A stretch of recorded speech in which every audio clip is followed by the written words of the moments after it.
Assalamualaikum warahmatullahi wabarakatuh. Shalom dan salam sejahtera bagi kita semua. Pada kesempatan kali ini saya akan membahas tentang analisis framing pada public relation. Dalam hal ini, berita yang akan saya ambil adalah kasus korupsi Ketua Mahkamah Konstitusi Achil Mochtar di vivanews.com dan detik.com. Namun sebelumnya, perkenalkan, nama saya Jansinar Lamhotua Ambarita dan saya dari kelas A. Sebagai pendahuluan, saya akan menjelaskan terlebih dahulu tentang kata framing itu sendiri. Framing berasal dari kata frame yang berarti bingkai. Dalam hal ini, framing adalah membingkai sebuah peristiwa, atau dengan kata lain, framing digunakan untuk mengetahui bagaimana perspektif atau cara pandang yang digunakan wartawan atau media massa ketika menyeleksi isu dan menulis berita.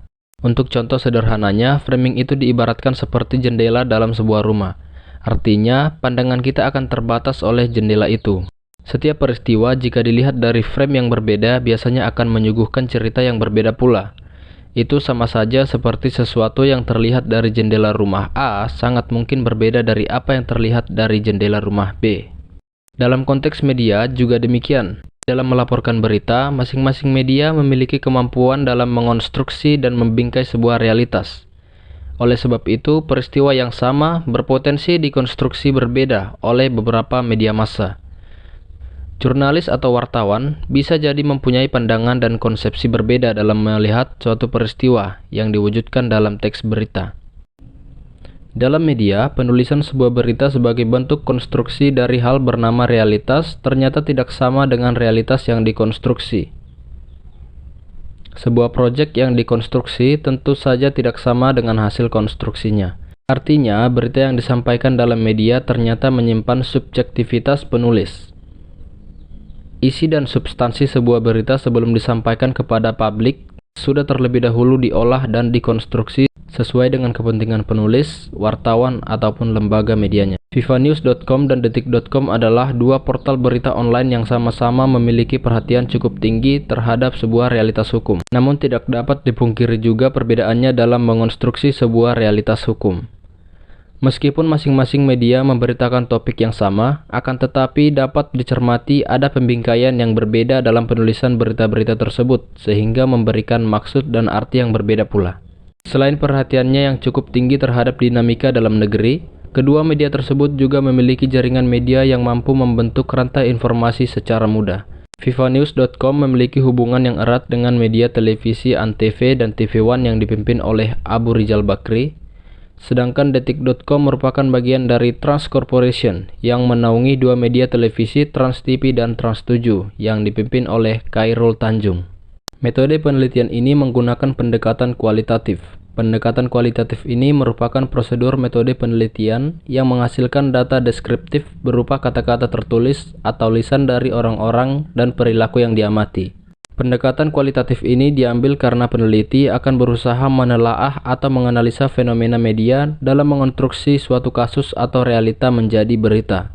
Penelitian kualitatif sangat bergantung pada perspektif individual, yaitu kemampuan peneliti dalam memahami masalah yang akan diteliti, terutama referensi terhadap berbagai fenomena empirik yang relevan dengan apa yang akan menjadi subjek studi yang menjadi tumpuan utama. Meskipun dalam penyelidikan kualitatif, realitas atau peristiwa harus tetap dipandang dari subjeknya sendiri dan bukan dari sudut pandang penelitinya, sehingga peneliti tidak kehilangan objektivitasnya. Jenis penelitian yang diambil dalam penelitian ini adalah deskripsi, yaitu pemaparan data atas uraian dan tafsiran terhadap pembingkaian berita hasil konstruksi suatu realitas. Peneliti mempelajari arti atau makna dari setiap struktur kalimat, bahasa, kosakata, keterkaitan antar kalimat dalam penulisan berita. Deskripsi merupakan metode yang hanya memaparkan situasi atau berita. Penelitian ini tidak mencari atau menjelaskan hubungan, tidak menguji hipotesis atau membuat prediksi. Penelitian kualitatif adalah penelitian yang bermaksud untuk memahami fenomena tentang apa yang dialami oleh subjek penelitian, misalnya perilaku, persepsi, motivasi, tindakan, dan lain-lain, secara holistik dan dengan cara deskripsi dalam bentuk kata-kata dan bahasa pada suatu konteks khusus yang alamiah dan dengan memanfaatkan berbagai metode alamiah. Penelitian yang menggunakan discourse analysis dengan metodenya menggunakan analisis framing ini menggunakan paradigma konstruksionis. Pendekatan ini mempunyai penilaian sendiri bagaimana media, wartawan, dan berita dilihat. Dari pandangan konstruksionis, realitas itu bersifat subjektif. Realitas dihadirkan oleh konsep subjektivitas wartawan. Pada dasarnya, fakta atau realitas adalah hasil konstruksi. Media menurut paradigma ini adalah agen konstruksi pesan. Artinya, media bukanlah saluran, tetapi juga subjek yang mengonstruksi realitas, lengkap dengan pandangan, bias, dan pemihakannya. Dalam konteks paradigma ini, berita bukan refleksi dari realitas, ia hanyalah konstruksi dari realitas. Demikian juga wartawan adalah bukan pelopor, ia adalah agen konstruksi dari realitas. Artinya, wartawan sebagai partisipan yang menjembatani keragaman subjektivitas pelaku sosial. Dalam penelitian ini, model analisis framing yang digunakan adalah model dari Zhongdang Pen dan Gerald M. Kosicki. Pemilihan analisis framing dengan varian dari Pan dan Kosicki ini dengan pertimbangan bahwa framing menurut Pan dan Kosicki sebagai salah satu proses membuat pesan lebih menonjol, menempatkan informasi lebih daripada yang lain, sehingga khalayak lebih tertuju pada pesan tersebut.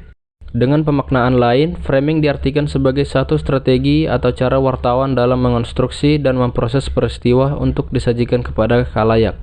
Penelitian ini dengan menggunakan paradigma konstruksionis dan analisis framing model Pan dan Kosicki digunakan untuk melihat bagaimana portal berita vivanews.com dan detik.com membingkai realitas isu kasus korupsi Ketua Mahkamah Konstitusi Akhil Mokhtar dan bagaimana kedua portal berita tersebut memahami dan memaknai realitas kasus tersebut.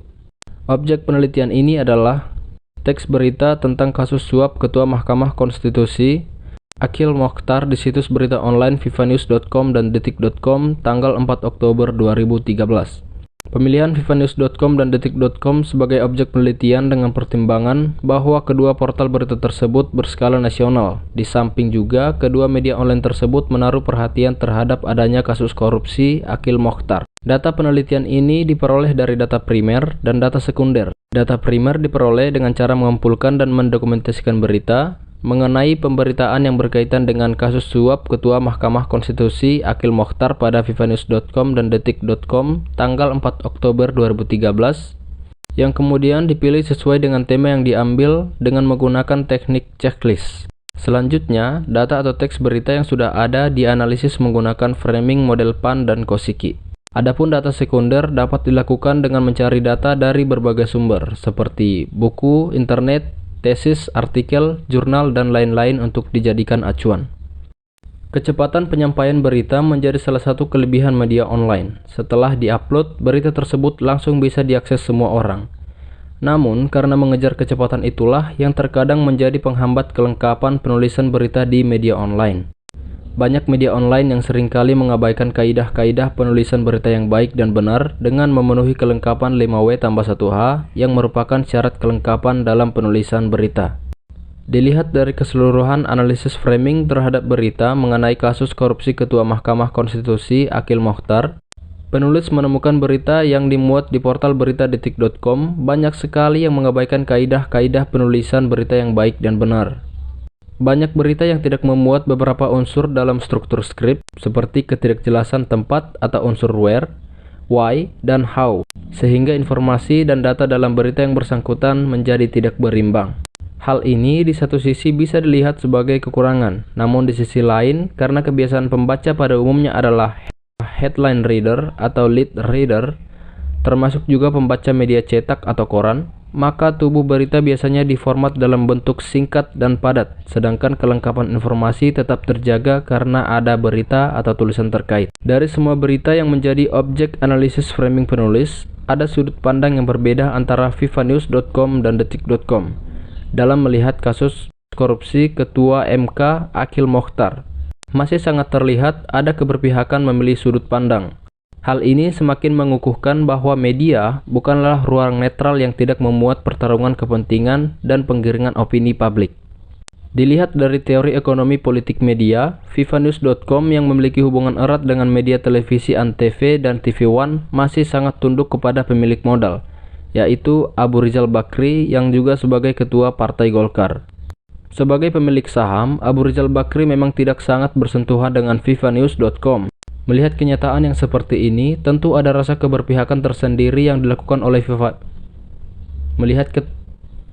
Melihat kenyataan yang seperti ini, tentu ada rasa keberpihakan tersendiri yang dilakukan oleh vivanews.com. Walaupun jika dilihat secara kasat mata, berita-berita vivanews.com lebih cenderung menjaga aman posisinya agar tidak dianggap ada keberpihakan kepada salah satu pihak.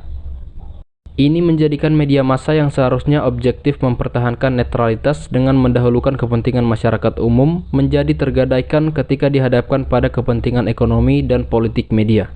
Dilihat dari sisi realitas berita, vivanews.com telah membuat konstruksi realitas berita yang berbeda dengan realitas sesungguhnya. Perangkat bahasa yang digunakan, sumber berita, penafsiran atas sumber berita telah menyebabkan realitas yang sesungguhnya menjadi samar, bahkan tidak terlihat sama sekali. Yaitu bagaimana vivanews.com lebih menetralisir upaya membesar-besarkan kasus korupsi Akhil Mokhtar dengan mengangkat informasi sisi lain dari sosok Akhil Mokhtar serta informasi lainnya yang tidak terlalu bersentuhan dengan realitas sebenarnya kasus korupsi Akhil Mokhtar. Berita merupakan konstruksi dari realitas. Karena itu, seharusnya berita yang ditulis minimal harus mendekati kebenaran realitas yang sesungguhnya. Hal ini dapat dilakukan dengan menulis berita secara lengkap dan mencari berbagai sumber yang berimbang. Sebab, jika dilihat dari aspek komunikasi politik, ada upaya untuk tidak membesar-besarkan kasus korupsi yang dilakukan Akhil Mokhtar, atau bahkan terkesan hendak ditutup-tutupi dengan cerita atau pernyataan sumber yang sebenarnya tidak ada kaitannya dengan pendalaman penyelidikan kasus korupsi Akhil Mokhtar. Upaya vivanews.com yang seperti itu dapat diterjemahkan sebagai keberpihakan media tersebut kepada Akhil Mokhtar dan juga untuk mempengaruhi konstruksi opini publik, supaya memberikan simpati kepada Akhil Mokhtar.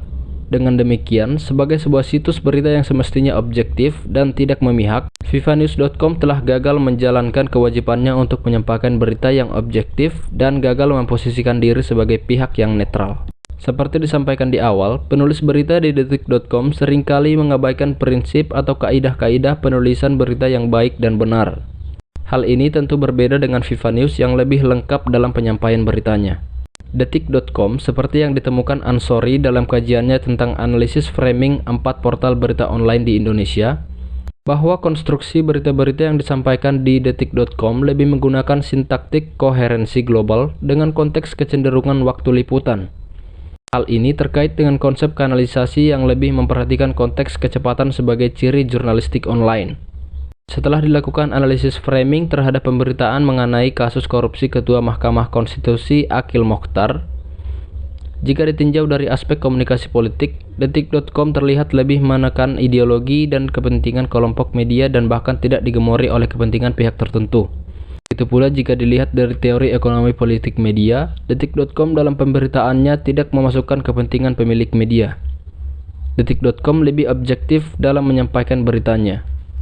Objektif di sini bisa diartikan upaya detik.com yang menyampaikan informasi cukup detail tentang kasus korupsi Akhil Mokhtar.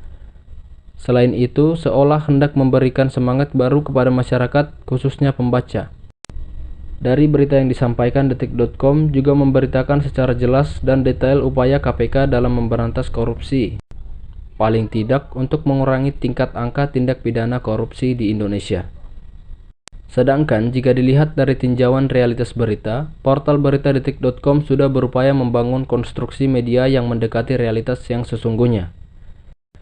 Realitas berita yang semu dan terkesan menutup-nutupi realitas sebenarnya tidak ada dalam pemberitaan detik.com. Dari pengamatan melalui analisis framing, penulis menemukan bahwa portal berita ini berusaha mengajak pembaca untuk lebih dekat melihat realitas yang sebenarnya. Ini membuat konstruksi realitas sosial dalam masyarakat akan lebih dekat dengan realitas yang sebenarnya. Detik.com seperti berada di tengah-tengah dua pihak, yaitu menyampaikan sedetail mungkin kasus korupsi Akhil Mokhtar serta memberitahukan sejelas mungkin usaha KPK dalam membongkar kasus tersebut. Sikap yang dilakukan oleh detik.com bisa dilihat bahwa detik.com lebih menekankan pada aspek kecepatan dalam menyampaikan berita. Hal ini yang menjadikan beberapa berita di detik.com tidak cukup lengkap jika dilihat dari struktur skrip. Menurut Abdul Rahman, mantan wartawan Tempo dan salah satu mitra pendiri detik.com dalam sebuah wawancara menyatakan bahwa detik.com tidak mengambil suatu sikap atau memiliki misi tertentu dalam meliput beritanya. Detik.com hanya melaporkan berita yang didapat dari proses liputan, menginformasikan kepada masyarakat Indonesia tentang hal yang terjadi di Indonesia dan dunia. Detik.com hanya melaporkan berita yang didapat dari proses liputan, menginformasikan kepada masyarakat Indonesia tentang hal yang terjadi di Indonesia dan dunia. Bahkan yang menarik, menurut Ansori adalah analogi Abdul Rahman yang mengibaratkan Detik.com dengan Facebook atau Twitter. Bedanya, yang melakukan update berita di Detik.com adalah reporter dan bukan pengguna. Dari hasil analisis dan pembahasan framing berita terhadap vivanews.com dan Detik.com mengenai pemberitaan tentang kasus korupsi Ketua MK Akhil Mokhtar, dapat ditarik beberapa kesimpulan sebagai berikut. Yang pertama, pembingkaian pemberitaan oleh media online dilakukan dengan cara pemilihan sumber berita, pemilihan kutipan dari sumber berita, dan pemilihan gambar yang mendukung pembingkaian pemberitaan. Kedua, pengaruh pemilik dan latar politik pemilik media memberikan dampak pada keberpihakan berita oleh media. Hal ini menunjukkan bahwa objektivitas dan kenetralan media dipengaruhi oleh pemilik media. Ketiga, ada media yang berusaha memperkecil atau bahkan tidak memasukkan sama sekali dampak kepemilikan media sehingga lebih mampu menjaga objektivitas berita dan mempertahankan posisi media sebagai ranah yang netral. Keempat, media online mampu melakukan konvergensi antara teks, visual atau gambar, audio, dan audiovisual ataupun video, berbeda dengan media cetak yang hanya memuat teks dan gambar saja. Dan yang terakhir, media online bisa membuat dan melakukan editing kapan saja dan di mana saja dengan jadwal terbit setiap saat. Cepat dan menjangkau seluruh dunia yang memiliki akses internet, selalu update, interaktif, dua arah, dan egaliter dengan adanya fasilitas kolom komentar, chat room, dan polling. Selain itu, informasi tersimpan di bank data ataupun arsip dan dapat ditemukan melalui link, artikel terkait, dan fasilitas cari, serta terhubung dengan sumber lain yang berkaitan dengan informasi terkait. Tentu hal ini tidak bisa dilakukan oleh koran atau media cetak pada umumnya. Sekian pembahasan yang bisa saya sampaikan. Apabila terdapat kesalahan kata dalam memberikan penjelasan, saya mohon maaf dan saya akhiri dengan mengucapkan terima kasih.